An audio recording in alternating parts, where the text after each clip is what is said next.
Accusé à tort, fermé par le préfet, soutenu par un rabbin, voici l'histoire que personne n'a racontée.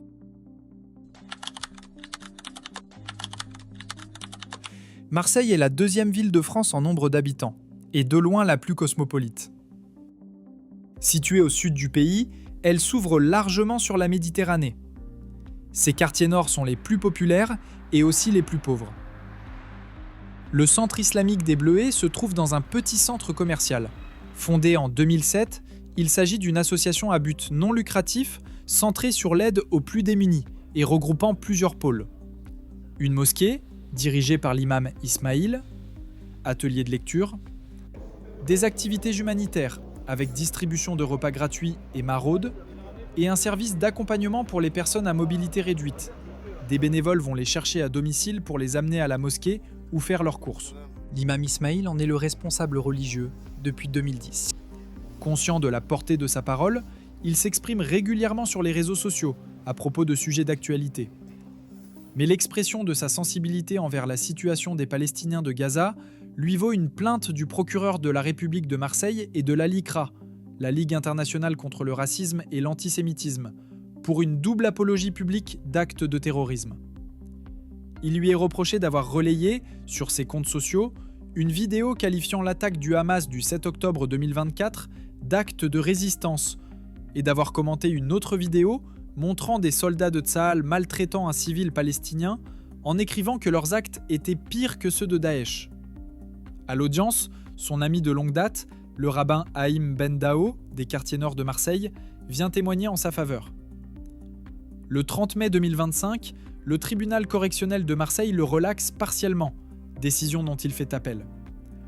À la suite de cette affaire, l'association des Bleuets refuse de révoquer son imam. Le 6 octobre 2025, le préfet des Bouches-du-Rhône informe la mosquée des Bleuets d'un arrêté de fermeture pour 2 mois, au motif que les propos qui auraient été tenus dans la mosquée ou les activités qui y auraient été menées inciteraient à la haine ou à la violence. L'Institut musulman des Bleuets attaque cet arrêté en référé. Le 11 octobre 2025, le tribunal administratif de Marseille annule la décision préfectorale. C'est une victoire majeure. Mais le ministre de l'Intérieur fait appel devant le Conseil d'État, nettement hors délai.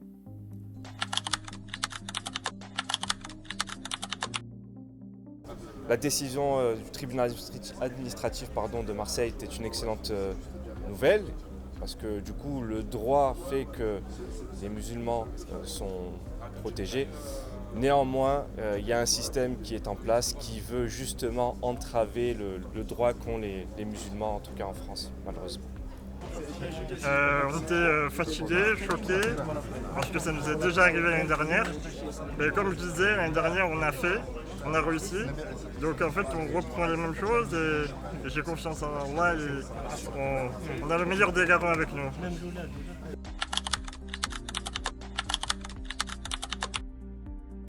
Alors, je suis imam Ismail, né à Marseille. J'ai 44 ans, marié, des enfants. Je suis imam dans cette mosquée depuis 2010. Donc, je suis le rabbin des quartiers nord de Marseille. J'ai fait toute ma jeunesse et je suis né à Rosny-sous-Bois. Et de fil en aiguille, je suis arrivé à Marseille. Et à Marseille, j'ai voulu être dans un quartier où il y ait une population assez mentipote. La raison, elle est simple, c'est que moi, j'ai grandi dans les quartiers comme ça et j'ai gardé ce partage communautaire de mon enfance. Voilà. J'ai connu un rabbin avec qui je m'entends super bien, mais vraiment on se considère comme frères. Lui et moi, c'est au-delà des confessions, c'est-à-dire qu'on est vraiment très proches. Alors l'imam Ismail, on s'est rencontrés à une époque où, avec le CRIF m'avait contacté du fait que j'étais dans les quartiers nord pour pouvoir trouver des gens de confession musulmane parce qu'ils avaient eu l'idée par l'intermédiaire d'un monsieur qui s'appelle Alain Sportouche de faire une réunion de football pour la paix Et donc, on avait mélangé des équipes de jeunes musulmans, de jeunes juifs d'école, que ce soit un appel à la tolérance et au vivre ensemble. Et donc, j'ai connu Ismaël à ce moment-là. Puis après, on a gardé des liens qui ont fait qu'évoluer. Comment avez-vous pris le décret d'interdiction par le préfet des Bouches-du-Rhône? Oui, on est quand même choqués parce que c'est une mosquée dans laquelle il y a beaucoup de relations sociales avec les habitants du quartier. Et donc ça a été vécu comme une peur par beaucoup. Oui.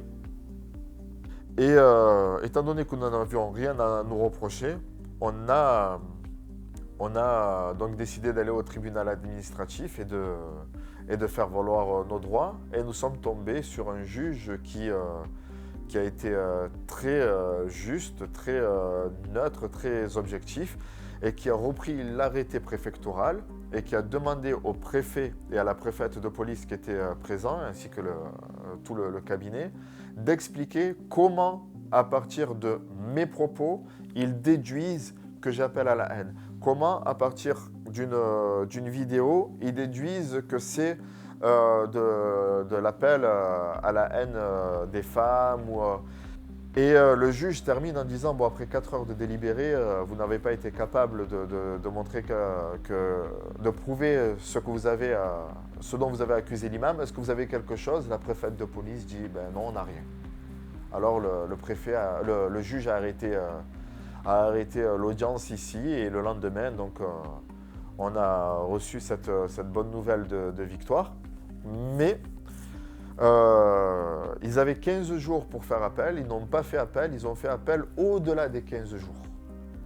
Et c'est bizarre, je ne comprends même pas pourquoi le Conseil d'État a accepté leur demande, ce qui fait que donc, le 10 novembre, nous serons au Conseil d'État sur Paris et on espère qu'il y aura la même décision.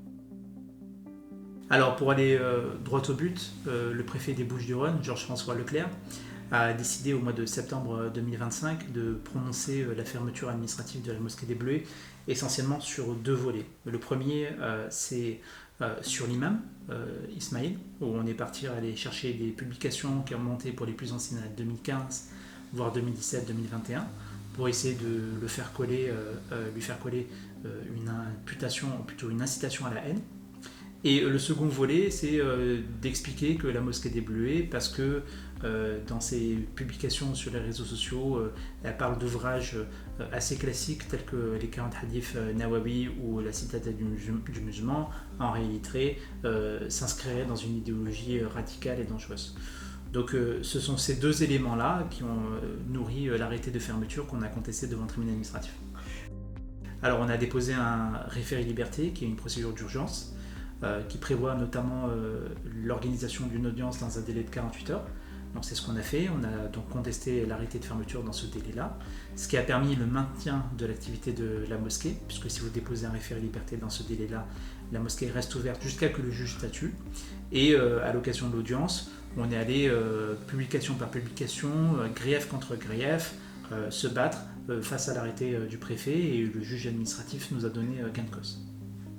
En réalité, souvent, ces dossiers, tels qu'ils sont présentés par l'État, correspondent à l'exact opposé à la réalité. Par exemple, on nous a dit que l'imam Ismaël, parce qu'il a des positions critiques à l'égard d'Israël, serait antisémite. Or, à l'audience, on a ramené le rabbin du quartier du 13e et du 14e arrondissement de Marseille qui a témoigné en sa faveur. Donc, comment un antisémite pourrait avoir le soutien du rabbin du quartier dans lequel il exerce ses fonctions. Pareil, on nous a expliqué qu'il inciterait à la haine à l'encontre des femmes, ou qu'il inciterait au viol conjugal, puisque c'est sur ces considérations-là qu'ils sont partis.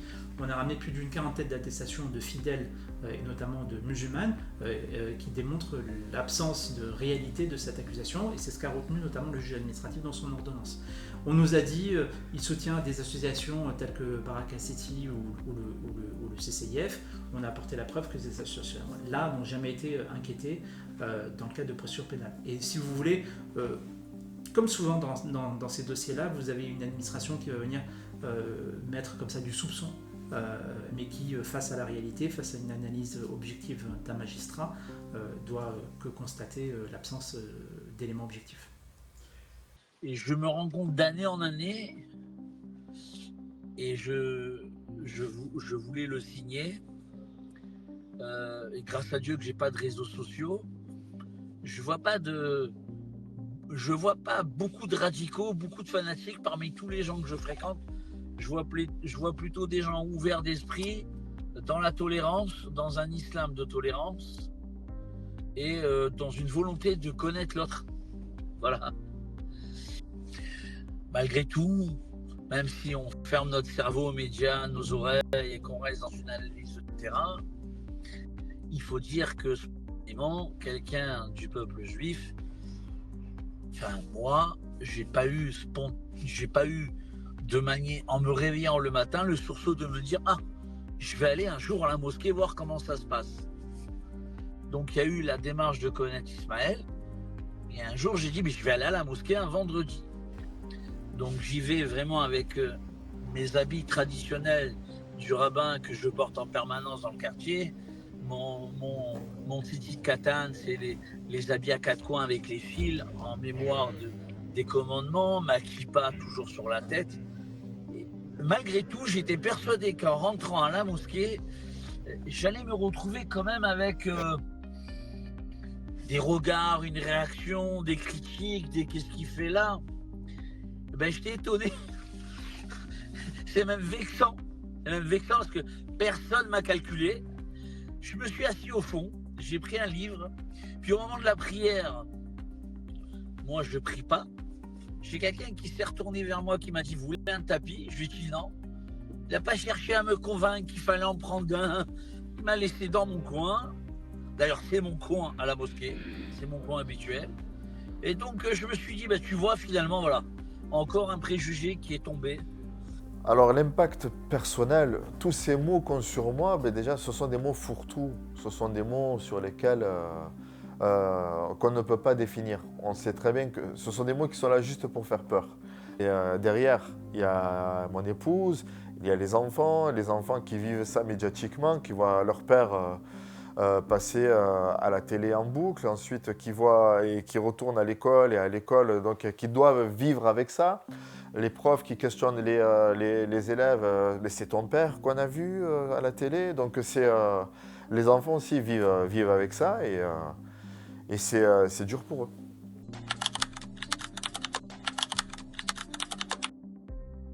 D'abord, je suis obligé de vous dire que Marseille, c'est pas la France. Alors, c'est pas moi qui l'a dit, c'est le pape. Hein. Le pape, quand il est arrivé, il est venu à Marseille, pas à Paris. Il est venu au stade Vélodrome et il a dit Marseille, c'est pas la France. Maintenant,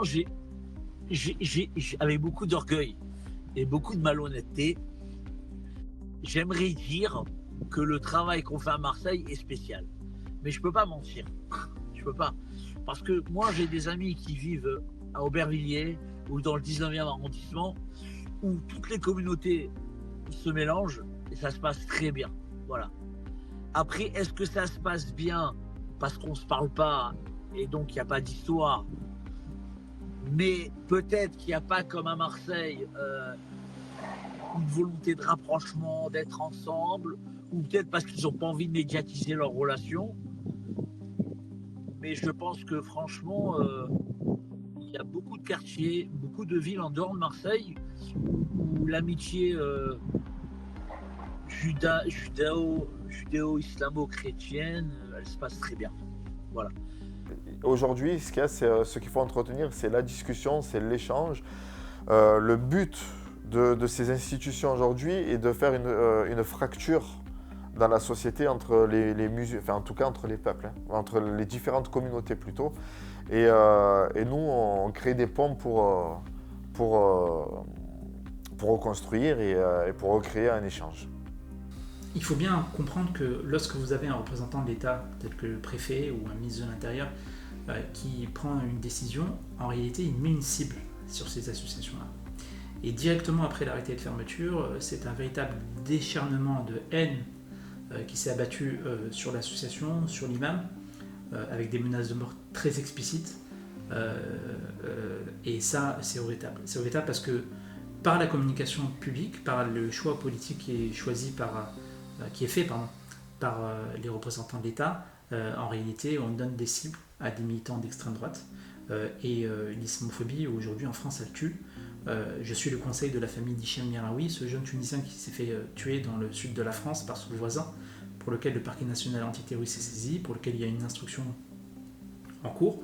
Donc oui, les discours de haine, malheureusement, lorsqu'ils sont tenus par des représentants de l'État, ils peuvent produire des drames. Et en tout état de cause, la production, comme je disais tout à l'heure, des commentaires de haine en direction de l'imam et de la mosquée en sont la plus claire manifestation.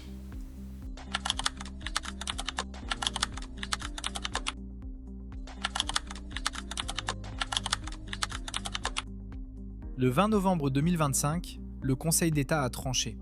La fermeture de la mosquée des Bleuets est annulée. Une victoire majeure, celle du droit contre l'arbitraire. Dans son arrêt, la haute juridiction rappelle une évidence. La liberté de culte n'est pas une tolérance accordée par l'État, mais un droit fondamental inscrit dans la Constitution de la République. Et elle renvoie au Conseil constitutionnel une question essentielle. Un préfet peut-il, oui ou non, fermer un lieu de culte ? Ce moment dépasse largement Marseille. C'est un tournant. Un rappel à l'ordre pour ceux qui confondent laïcité et répression. Un frein pour ceux qui nourrissent la peur. Et pourtant, presque aucun média n'en parle. Merci d'avoir regardé cette vidéo jusqu'au bout. Si elle vous a plu, pensez à mettre un pouce, à vous abonner et à la partager sur vos réseaux. On se retrouve très bientôt pour la suite.